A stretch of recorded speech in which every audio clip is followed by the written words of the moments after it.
Hello everyone. We have studied till question number 6 of exercise 1.1 yesterday. So let us start with question number 7. Question number 7 is represent on the number line of the following rational numbers. A part था -5, वो आप by your self करोगे, अपने आप करेंगे, homework है आपका। B part में कर रहा हूँ, लिखा है -2/3। जैसे कि मैंने पहले एक्सप्लेन किया था, एक लंबा लाइन ड्रॉ किया, 0 लिखा, लेफ्ट साइड -1 लिखा, राइट साइड +1 लिखा। देखिए दो चीज इसमें देखनी होती है कि नंबर पॉजिटिव है, निगेटिव है, या फिर प्रॉपर या न्यूमरेटर बिग है या डिनोमिनेटर स्मॉल है ना। तो ये है हमारा निगेटिव, और numerator is 2 is smaller than denominator. तो ये किसके बीच में लाई करेगा? 0 एंड -1 के बीच में लाई करेगा। क्यों? क्योंकि निगेटिव नंबर है, वैसे 0 और 1 के बीच लाई करता, बट निगेटिव है तो 0 और -1 के बीच में लाई करेगा। तो 0 और -1 मैंने बनाया, 0 और -1। अब देखिए डिनोमिनेटर कितना है? 3। तो 0 और -1 के कितने पार्ट्स होंगे? 3 पार्ट्स, 1 2 3। देखिए 1 2 3 पार्ट्स मैंने कर दिए। तो पहला वाला पार्ट क्या होगा? अगर मैं फर्स्ट मार्क को पॉइंट आउट करूं तो ये होगा -1/3। सेकंड मार्क क्या होगा? -2/3। तो यही हमारा हमें रिप्रेजेंट करना था, -2/3। ऐसे 7/11। ये नंबर पॉजिटिव है या निगेटिव? पॉजिटिव है। और न्यूमरेटर कैसा है? स्मॉल है, डिनोमिनेटर। तो नंबर कहाँ लाया करेगा? 0 एंड 1 के बीच में। पॉजिटिव है तो 0 और 1 के बीच में लाया करेगा। तो ये 0 और 1 लिखा, और बीच में कितने पार्ट्स होने हैं? डिनोमिनेटर है 11, तो 11 पार्ट्स, 1 2 3 4 5 6 7 8 9 10 11 पार्ट्स मैंने कर दिए। अब देखिए ये पहला वाला मार्क जो होगा, फर्स्ट वो 1/11, सेकंड 2/11, थर्ड 3/11, एंड ऐसे ही ये वाला कौन सा होगा? 7/11। यही हमें रिप्रेजेंट करना है। नेक्स्ट है 11/12। ये देखिए ये भी नंबर हमारा पॉजिटिव है, और कहां लाया कर रहा है? Numerator is smaller than denominator. तो ये 0 और 1 के बीच में लाया करेगा, है ना। प्रॉपर है, 0 और 1 के बीच में लाया करेगा। तो बट हमें पार्ट्स कितने पढ़ने पड़ेंगे? 12 पार्ट्स करने पड़ेंगे, ठीक है। तो 1 2 3 4 5 6 7 8 9 10 11 और 12, ये हमने 12 पार्ट्स में से डिवाइड कर दिया। तो 0 से ये पहला वाला मार्क कौन सा होगा? ये 1/12 होगा, सेकंड वाला 2/12, थर्ड वाला 3/12, ऐसे ही लास्ट वाला होगा 11/12। तो यही हमारा नंबर लाइन हो गया। नेक्स्ट है 4/9। 4/9 में देखिए ये पॉजिटिव नंबर है, और न्यूमरेटर जो है स्मॉलर देन डिनोमिनेटर। तो ये भी कहां लाया करेगा? 0 और 1 के बीच में लाया करेगा, ठीक है। तो 0 और 1 के बीच में 9 पार्ट्स कर दिए, 1 2 3 4 5 6 7 8 और 9 पार्ट्स कर दिए। तो और फोर्थ वाला जो मार्क होगा वो क्या होगा? 4/9, क्योंकि पहला वाला mark 1/9, second 2/9, 3/9 and 4/9। Next question है compare the following rational number. देखिए अभी रैशनल नंबर कंपेयर करने के बहुत सारे तरीके हैं। तो क्रॉस मल्टीप्लिकेशन वाला मेथड भी यूज करते हैं, और by making the denominator same, LCM वाला मेथड भी यूज कर सकते हैं, और डायरेक्ट भी हम कर सकते हैं। जैसे फर्स्ट वाला एक माइनस है और एक प्लस नंबर है, तो जाहिर सी बात है प्लस वाला बड़ा होगा, तो मैं डायरेक्ट भी लिख सकता था। अदरवाइज क्रॉस मल्टीप्लाई मेथड भी अप्लाई कर सकते हैं। कैसे? -5 की मल्टीप्लाई 9 से, 5 9 जा 45, और माइनस का 45, लेकिन लिखा किधर जाएगा? इधर। ऐसी 4 की मल्टीप्लाई 9 से, सॉरी, और आंसर कितना आएगा? 36। इसमें -45 बड़ा है या 36 बड़ा है? 36 बड़ा है, तो इधर आ गया। नेक्स्ट देखिए, -4 की 7 से मल्टीप्लाई -28, -6 की 7 से मल्टीप्लाई -42। -42 स्मॉल है, क्योंकि माइनस का नंबर जो बड़ा होता है वो उतना ही लेफ्ट साइड में होता है ना, तो वो उतना ही स्मॉल होता है। तो -28 is greater than, that is -4/7 is greater. ऐसी 5 11 जा 55, 9 11 जा 99, कौन सा बड़ा है? 99, that is 9/11। Same 2/5 is greater than 2/7, जैसे 7 2 जा 14 और 2 5 जा 10। तो इसमें आपका होमवर्क क्या हो गया? क्वेश्चन नंबर 7 में आपका होमवर्क हो गया, मैंने 7 के क्वेश्चन करा दिए। बी डी क्वेश्चन 7 में आपका एक ए पार्ट होमवर्क हुआ, एक सी पार्ट होमवर्क हुआ, ये 2 पार्ट आपके होमवर्क हुए। और क्वेश्चन नंबर 8 में आपका होमवर्क हुआ ई और 8F। तो ये 4 क्वेश्चन आपके होमवर्क में हुए, और इसी के साथ हमारी ये एक्सरसाइज खत्म होती है और नेक्स्ट टॉपिक स्टार्ट होता है। तो आप नेक्स्ट टॉपिक भी फेयर कॉपी पे ही लिखेंगे, और ये एक्सरसाइज भी फेयर कॉपी पे ही करेंगे। देखिए ये बहुत इंपॉर्टेंट टॉपिक है, लिखा है properties of rational number. Firstly you have to keep in mind one thing, that this property या these properties are not for only rational number chapter. ये प्रॉपर्टी जो मैं पढ़ाने जा रहा हूँ केवल रैशनल नंबर के लिए नहीं है, ये इंटीजर्स, फ्रैक्शन और आगे भी जो चैप्टर्स आएंगे उनके लिए भी एप्लीकेबल है। तो ये मत समझिएगा कि ये रैशनल नंबर के ही चैप्टर में आनी है। तो प्रॉपर्टी को समझने की कोशिश कीजिएगा, ना कि चैप्टर वाइज के हिसाब से। देखिए क्या है first property, closure property. When a rational number is added to another rational number then the result is also a rational number. देखिए इसमें क्या क्या चेंज हो सकता है। देखिए अगर चैप्टर का नाम रैशनल नंबर की जगह फ्रैक्शन होता तो यहाँ रैशनल नंबर की जगह फ्रैक्शन आ जाता। तो हम क्या रीड करते, और अगर ये फ्रैक्शन की जगह क्या होता है, इंटीजर होता, तो यहाँ इंटीजर आ जाता। तो यहाँ इस तरीके से रीड करते, when a integer is added to the another integer and then result is also a integer, है ना। तो ये इंटीजर में हो जाता। और एक और चीज है, यह एडेड की जगह यहाँ प्लस है, एडेड मतलब प्लस होता है, यहाँ माइनस भी हो सकता, यानी सब्ट्रैक्टेड भी हो सकता था, मल्टीप्लाई भी हो सकता था और डिवाइडेड भी हो सकता था। यानी कि ये closure property rational number, integer, fraction इन सब में अप्लाई होती है, और साथ ही साथ प्लस के केस में भी अप्लाई होती है, माइनस के केस में भी होती है, मल्टीप्लाई के केस में भी और डिवाइड के केस में भी प्रॉपर्टी चेक करती है।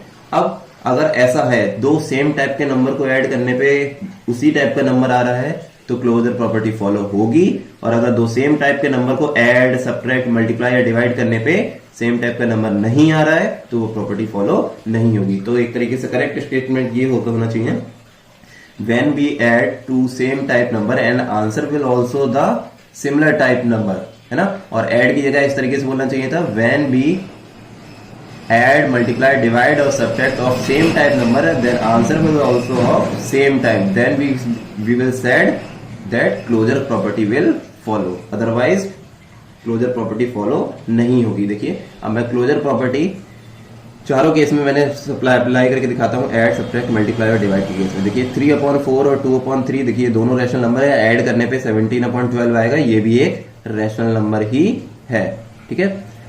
सेम 3/4 और 2/3 दोनों रैशनल नंबर है, इनको सब्ट्रैक्ट करेंगे तो 1/12 आएगा, जो कि एक रैशनल नंबर है।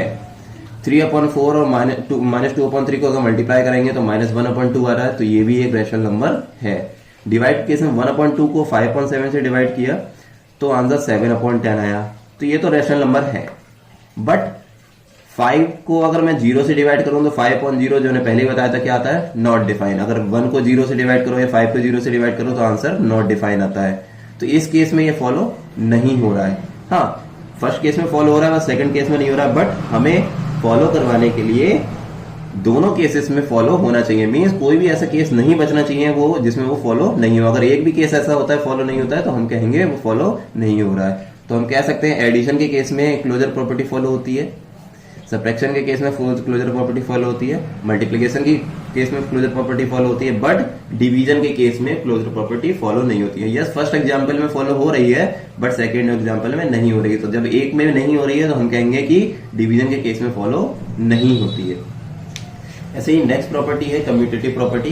देखते हैं कम्यूटेटिव प्रॉपर्टी क्या होती है। देखिए जब दो नंबर को हम ऐड, मल्टीप्लाई, डिवाइड करते हैं एक बार, तो जो आंसर आता है, ठीक है, फिर क्या करते हैं उनका ऑर्डर चेंज करके अगर ऐड, मल्टीप्लाई, डिवाइड करें और आंसर तब भी वही आया जो पहले आया था, तो हम कहेंगे कि कम्यूटेटिव प्रॉपर्टी फॉलो हो रही है। यानी कि दो नंबर, सपोज मैं इस तरीके से आपको समझाऊं, ए और बी है दो, और इनको ऐड करा तो कुछ आंसर आएगा, और एक बार हमने इनका ऑर्डर चेंज कर दिया, यानी कि बी को पहले लिख दिया, ए को बाद में लिख दिया, यानी कि 2 + 3 ऐड करेंगे तब भी 5 आएगा, और 2 + 3 ऐड करेंगे तब भी 5 आएगा, और 3 + 2 ऐड करेंगे तब भी हमारा आंसर 5 ही आएगा। मीन दोनों केसेस में आंसर सेम ही आना है। तो ये तो 2 + 3 मैंने एक तरीके से आपको बताया। तो इस तरीके से देखते 2/3 और 3/4 को ऐड करेंगे तो जो आंसर आएगा, और इधर अगर 3/4 पहले लिख दें, 2/3 बाद में लिख दें, तब भी जो आंसर आएगा वो होगा 17/12। दोनों केस में आंसर सेम होगा। तो हम कह सकते हैं कि एडिशन के केस में क्लोजर प्रॉपर्टी फॉलो होती है, सॉरी क्लोजर नहीं, कम्यूटेटिव प्रॉपर्टी फॉलो होती है। सब्ट्रैक्शन के केस में क्या चेक करते हैं, 2/3 - 3/4 पे जो आंसर आएगा वो 3/4 - 2/3 के इक्वल नहीं होगा, दोनों में डिफरेंट हो जाएगा, है ना।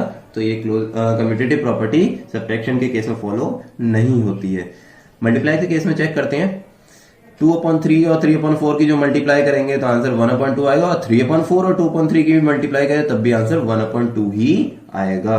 तो मीन्स मल्टीप्लिकेशन के केस में कम्यूटेटिव प्रॉपर्टी फॉलो होती है। डिवीजन केस में 1/2 को 5/7 से डिवाइड कराएं तो जो आंसर आएगा वो इक्वल नहीं होगा किसके, 5/7 को अगर 1/2 से मल्टीप्लाई कराएं। तो मीन्स डिवीजन के केस में कम्यूटेटिव प्रॉपर्टी फॉलो नहीं होती है। मीन्स समझ जाना चाहिए कि अगर दो नंबर के ऑर्डर चेंज करके हम उसे ऐड, सब्ट्रैक्ट, मल्टीप्लाई, डिवाइड करें और आंसर हमारा सेम आए पहले की तरह, तो ये फॉलो होगी, अदरवाइज ये फॉलो नहीं होगी। नेक्स्ट है हमारी एसोसिएटिव प्रॉपर्टी। देखिए associative property more than 2 numbers में फॉलो होती है। जैसे ये बिल्कुल कम्यूटेटिव की ही तरह होती है, बट एसोसिएटिव में ये होता है, कम्यूटेटिव में 2 नंबर्स होते हैं, है ना। इसमें मोर देन 2 भी हो सकते हैं, है ना, या 3, 4, 5, है ना। तो 3, 4, 5 नंबर्स के लिए एसोसिएटिव प्रॉपर्टी, बाकी है सेम। मींस अगर 3 नंबर को या 4 नंबर को ऐड, मल्टीप्लाई और डिवाइड करें और उनका सीरियल ऑर्डर चेंज करके, यानी कि उनका ग्रुप चेंज करके अगर हम ऐड, मल्टीप्लाई, डिवाइड कराएं तो आंसर अगर सेम आ रहा है तो वो एसोसिएटिव प्रॉपर्टी फॉलो होगी, अदरवाइज वो प्रॉपर्टी फॉलो नहीं होगी। जैसे कि फर्स्ट देखा है, मैंने लिखा है when grouping is change the result does not change. Means अगर ग्रुपिंग चेंज करके उसको ऑपरेट कराएं तो आंसर चेंज नहीं होगा, तब हम उसे कहेंगे कि वो फॉलो हो रही है। जैसे कि मैंने लिखा a/b plus p/q plus x/y, ये 3 मैंने रैशनल नंबर लिए। यहाँ a/b पे यहाँ तीनों बार मैंने वही लिखा। देखिए यहाँ पे पहले इन दोनों में ब्रैकेट ले, यानी a/b और p/q को ऐड कराएं, उसके बाद में x/y ऐड कराएं। और यहाँ पे क्या है, p/q और x/y को पहले ऐड कराया, क्यों? क्योंकि यहाँ ब्रैकेट लगी है, प्रायोरिटी इसकी है बोर्ड मास के अकॉर्डिंग। फिर उसके बाद इसको ऐड कराएं और यहाँ a/b और x/y को पहले ऐड कराएं, उसके बाद p/q कराएं। तो ऐड कराने के बाद जो भी आंसर आएगा वो तीनों सेम ही आएगा। अगर मैं ऐसे सिंपल से एग्जाम्पल से करूं तो 2 + 3 + 4 लिखूं, 2 + 3 + 4 लिखूं और यहाँ 2 + 4 + 3 लिखूं। यहाँ इधर ब्रैकेट, यहाँ इधर ब्रैकेट और यहाँ इधर ब्रैकेट। यहाँ 3 में 2 ऐड करके 5 में 4 ऐड कराओ तब भी 9 आएगा। यहाँ 3 और 7 ऐड करके 7 में 2 ऐड कराओ तब भी 9 आएगा। यहाँ 4 और 2 6 में 3 ऐड करके तब भी हमारा 9 ही आएगा। मीन्स सीरियल ऑर्डर चेंज करके 3 नंबर ऐड, 3 या 4 नंबर ऐड कराने से आंसर सेम आता है। तो ये कहेंगे एडिशन के केस में ये प्रॉपर्टी फॉलो होती है। सब्ट्रैक्शन के केस में प्रॉपर्टी फॉलो नहीं होगी। आप चेक कर लीजिएगा, 3 नंबर को कभी भी सीरियल ऑर्डर चेंज करेंगे तो सेम नहीं आएगा, जैसे कि कम्यूटेटिव में भी नहीं आता है। मल्टीप्लाई के केस में भी प्रॉपर्टी फॉलो होगी। किसी को किसी 1 × 2 × 3 को कराए तो कैसे भी कराए, 1 को 2 से पहले कराए तो 2, 2 × 3 6 तब भी सही है। 3 को 1 से कराए, 3 बन जाए 3, 3 2 जा 6 तब भी ठीक है। 2 को 3 से कराए, 2 3 6 और 6 बन जाए 6 तब भी 6। तो हमेशा मल्टीप्लाई के केस में भी ये प्रॉपर्टी फॉलो होती है और डिवाइड के केस में प्रॉपर्टी फॉलो नहीं होगी, है ना। तो हम कह सकते हैं एडिशन के केस में प्रॉपर्टी फॉलो होगी, सब्ट्रैक्शन के केस में नहीं होगी, मल्टीप्लाई के केस में होगी और डिवाइड के केस में नहीं होगी। ठीक है, तो इस तरीके से हमारा ये टॉपिक आज यही कंप्लीट होता है। इसके बाद की और भी काफी सारी प्रॉपर्टीज हैं, बट ये 3 प्रॉपर्टी मेन है जिससे आपको ठीक से समझना है। तो आपको होमवर्क आपको पता चल गया होगा। उस एक्सरसाइज के कुछ 4 क्वेश्चंस थे और ये प्रॉपर्टी आपको अच्छे से समझ के नोटबुक में कॉपी करना है। और इसके बाद का कल कंटिन्यू करते हैं, आगे की प्रॉपर्टीज कल देखते हैं। ओके, तो thank you so much and keep refining.